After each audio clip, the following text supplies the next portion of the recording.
বরাক উপত্যকার হিন্দু মুসলমান বাঙালিদের খিলিঞ্জিয়া বা ভূমিপুত্রের মর্যাদা দিতে হবে, দাবি সুস্মিতার। বরাক উপত্যকার হিন্দু মুসলমান নির্বিশেষে বাঙালিদের আসামের খিলিঞ্জিয়া বা ভূমিপুত্রের মর্যাদা দিতে হবে।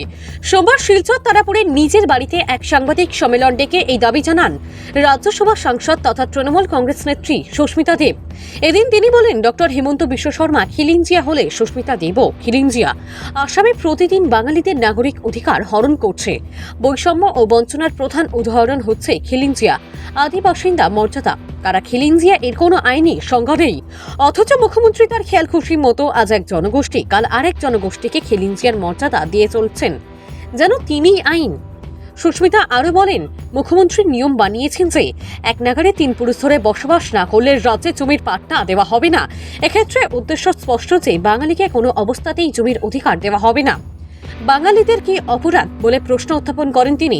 সুস্মিতা বলেন, মুখ্যমন্ত্রী এবং বিজেপি হিন্দু মুসলিম নির্বিশেষে কোনো বাঙালিকেই এই রাজ্যে পূর্ণ মর্যাদার নাগরিক হিসাবে মেনে নিতে রাজি নয়। ইতিহাস সাক্ষ্য দিচ্ছে যে 1874-এ সিলেট, গোয়ালপাড়া সহ নতুন আসাম প্রদেশ গঠিত হয়। 1947 সালের গণভোটে সিলেট পাকিস্তানে চলে যায়। ভারতে চলে আসেন ওখানকার হিন্দু বাঙালিরা। তার মানে আজ যাদের বিজেপি এবং হিমন্ত বহিরাগত রাজ্যে অধিকার কেড়ে নিচ্ছেন তারা তো আসামেরই আদি বাসিন্দা, আর বাঙালি মুসলমানরা তো বরাবর এখানেরই বাসিন্দা।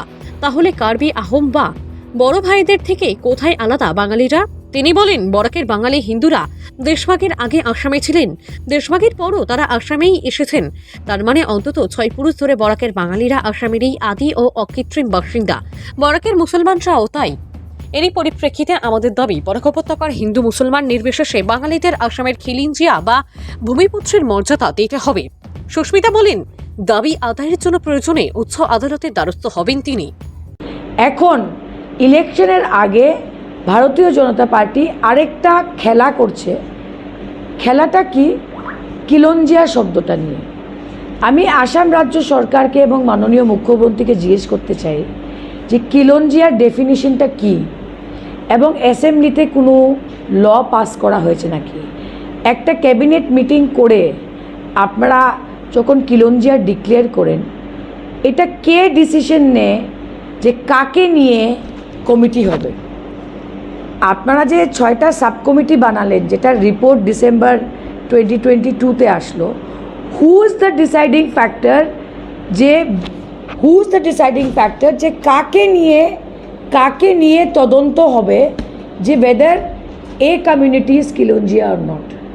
আসাম রাজ্য গঠন হয়েছে 1874-এ, আসাম প্রভিন্স যেটাকে বলে। তো সিলেট থেকে যারা বরাকে এসছে তখন তো সিলেট আসাম ছিল, তো ওরা আসামের একটা পার্ট থেকে বরাকে এসছে। মানে we are not international migration, this is Assam রাজ্য যেটা ইস্ট পাকিস্তানে চলে গেছিলো, সেখান থেকে আমরা আসাম রাজ্যর আরেকটা পার্টে এসেছি যেটাকে আমরা বরাক ভ্যালি বলি। 1874 to 2024 আমরা বরাকের বাঙালিরা আছি। বাগানিরা তো অরিজিনাল ইনহ্যাবিটেন্ট পেয়ে গেছে। তো আমি আসাম সরকারকে বলতে চাই, আপনারা হঠাৎ ঘুম থেকে উঠে ডিসিশন নেন যে কাকে খিলঞ্জিয়া দিবেন আর কাকে খিলঞ্জিয়া না। যারা পেয়েছেন ওদেরকে অভিনন্দন, I have no objection. But আমরা যারা বরাকে আছি, আমাদের ইতিহাস বাকি আসামের ইতিহাসের সঙ্গে একটা তফাৎ আছে। Hour history is with Bangladesh and the 1947 partition and the Sylhet referendum. তো আমাদেরকে খিলঞ্জিয়া দেওয়া হচ্ছে না কেন? So what is the criteria of খিলঞ্জিয়া? Number 1. Number 2, why is the government, what is the criteria of the government যে কাকে কনসিডার করা হবে? Why are you not considering the Hindu Bengali and Bengali Muslims of Barak Valley for খিলঞ্জিয়া? Number 4, আমরা খিলঞ্জিয়া কেন চাইছি? Because as per this report, এই যে রিপোর্টটা আছে, I have seen the recommendation of the report. এটার মধ্যে কিছু প্রোটেকশন আছে, চাকরির প্রোটেকশন আছে, ডায়ালেক্ট ল্যাঙ্গুয়েজের প্রোটেকশন আছে, হিস্ট্রির প্রোটেকশন আছে, যে আজকে আসামের ছেলেমেয়েরা স্কুলে এই হিস্ট্রির ব্যাপারে পড়বে। এছাড়া আমি দেখেছি স্কিল ডেভেলপমেন্ট আছে, ফান্ডিং আছে। তো প্রশ্নটা হলো, বরাকের হিন্দু বাঙালি আর বেঙ্গলি মুসলিমরা খিলঞ্জিয়া পাবে না কেন, আর পাবে কি না এটার ডিসিশন কে নিচ্ছে? হঠাৎ করে ইলেকশন আসলে কিলঞ্জিয়া নিয়ে রাজনীতি শুরু হয়ে যায়।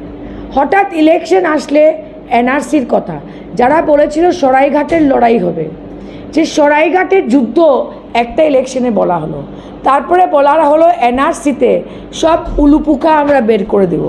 এনআরসি ফেল করার বলে ভোট নেওয়া হলো সিএএ দেখিয়ে। এখন সিএএতে বাংলাদেশের কাগজ দেখাতে হবে, সিএএ ফেল, তো এখন কিলঞ্জিয়া নিয়ে বরাকের রাজনীতি হচ্ছে। কে করছে? বিজেপি করছে। আমি চাই আসাম রাজ্যতে সবাই নাগরিক হিসাবে থাকবে। নাগরিকের মধ্যে একজন 71-এর আগে, একজন 51-এর আগে, একজন 2014-র আগে, একজন কিলঞ্জিয়া, একজন দেখা যায় Assamese as per Assam accord, এতগুলা ক্যাটেগরি। এই যে পলিটিক্সটা বিজেপি করছে, it is only for vote. I will go to court, to challenge that what is the Assam government's criteria. এটাতে ট্রান্সপারেন্সি দিতে হবে, অ্যান্ড দেয়ার শুড বি একটা মেথড করে দিন that we can also apply, allow us to apply to become Khilonjia, কারণ আমরা 150 বছর থেকে বরাকে আছি।